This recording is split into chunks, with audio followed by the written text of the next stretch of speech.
यह श्लोक में श्री वेदव्यास भगवान ने अपने पुत्र भगवान सुखदेव को वंदन किया है, क्योंकि भारतवर्ष की महिमा रही है। यहाँ चित्र की नहीं चरित्र की पूजा होती है, व्यक्ति की नहीं व्यक्तित्व की पूजा होती है। तो व्यास जी के सामने जब पात्र ढूंढने की समस्या आई तो उनकी दृष्टि में मात्र सुखदेव महामुनि ही दिखाई पड़े, अन्य कोई नहीं। क्यों? क्योंकि श्रीमद् भागवत परमहंसों की संहिता है और ये संहिता परमहंसों की किसी परमहंस को ही सुनानी चाहिए, सौंप देनी चाहिए। तो ऐसे एकमात्र सुखदेव जी महाराज ही दिखाई पड़े, सो अपने पुत्र के चरणों में प्रणाम किया।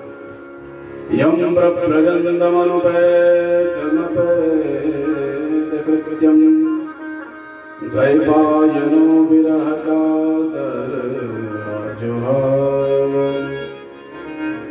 पुत्रेति तन्मयतया तरोभिनेदु तं सर्वभूतहृदयं मुनिमानतोऽस्मि।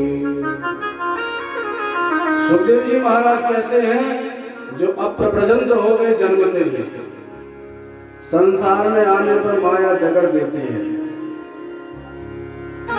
लेकिन ये ऐसे इकलौते महात्मा दिखाई पड़ते हैं समस्त महात्मा मंडली में जो जन्मते ही माया मुक्त है।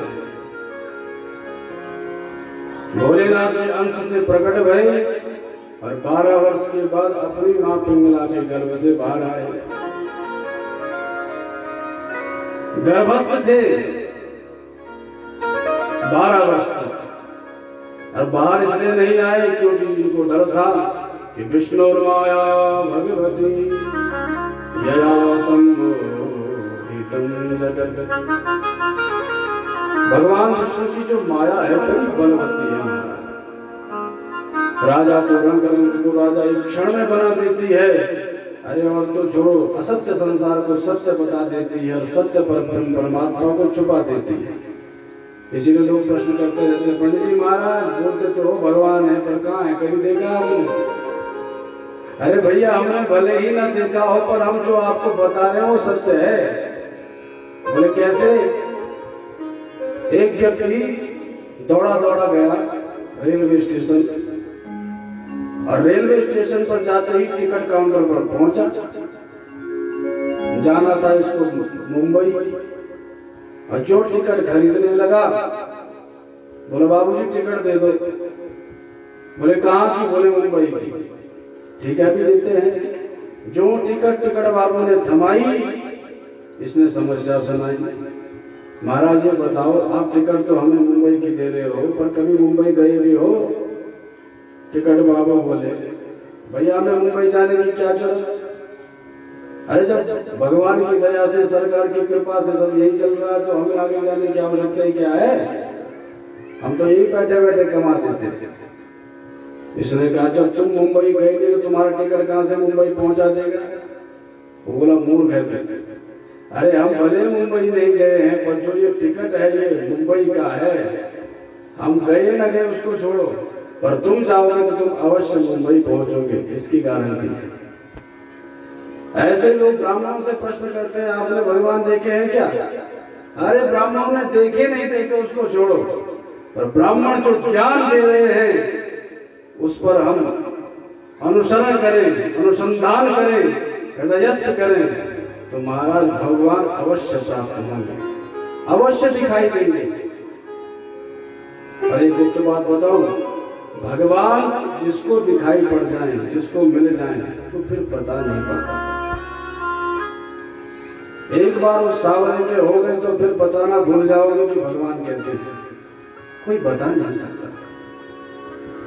इसलिए भोलेनाथ की महिमा बड़े बड़े संत महात्माओं ने गाई है कि असत्य गिरि समं शाद कच्चरम सिंधु पात्रे सुरतरुवर शाखा लेखनी पत्र लिखति यदि गृहीत्वा शारदा सर्वकारम् तदपि तव गुणानां मीश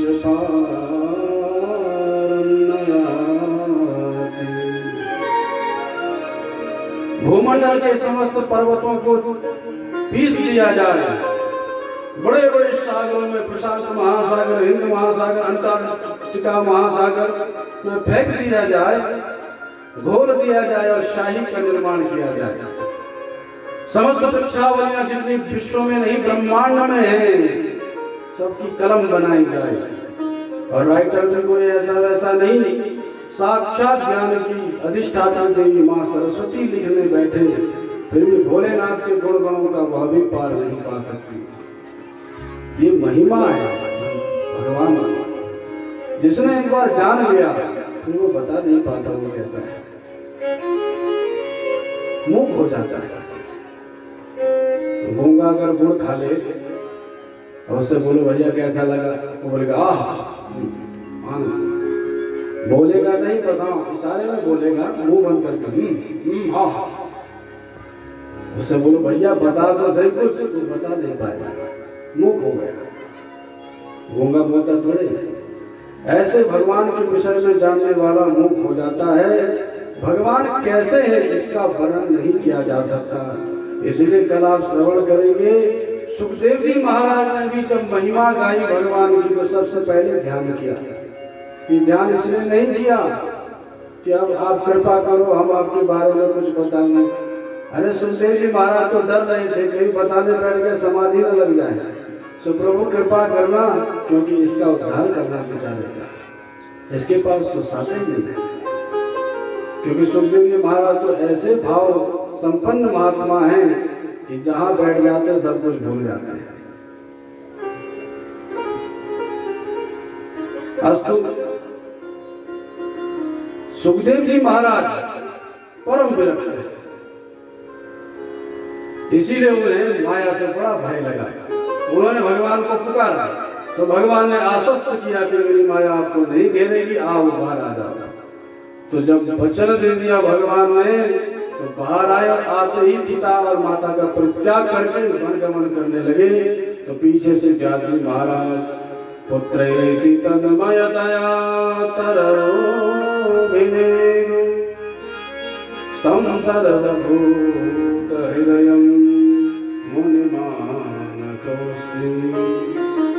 हे पुत्र हे पुत्र, हे बेटा हे बेटा। और कहीं का बेटा, ये तो सुनने कोई राजी नहीं।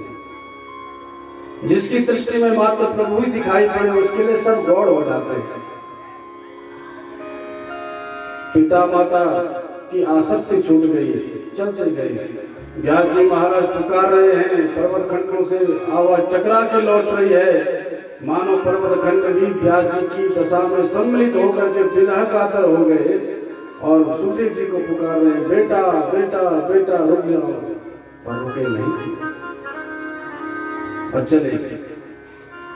तो व्यास जी महाराज जब अत्यंत शोक संपन्न हो गए तो जितनी भी वृक्षावलियां आसपास थी सबने ही व्यास जी को उत्तर दिया,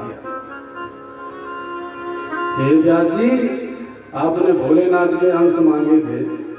अब भोले बाबा परम फकर बाबा हैं, विरक्त हैं, किसी से लेना न देना, मगन रहना। तो जैसा पिता वैसा ही तो बेटा होगा।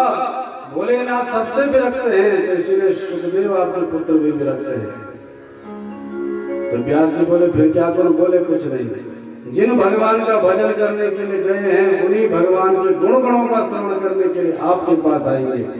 ये जब आश्वासन दिया तो व्यास जी महाराज प्रसन्न हो गए। तो ऐसे व्यास जी को ही मानो सुखदेव जी ने ही वृक्षों के रूप में उत्तर दिया। ऐसे सर्वभूत हृदय सम्राट श्री सुखदेव जी महाराज के युगलतम चरणारविंदों में हम प्रणाम करते हैं, प्रणिपात करते हैं। बोल सुखदेव जी महाराज की जय हो।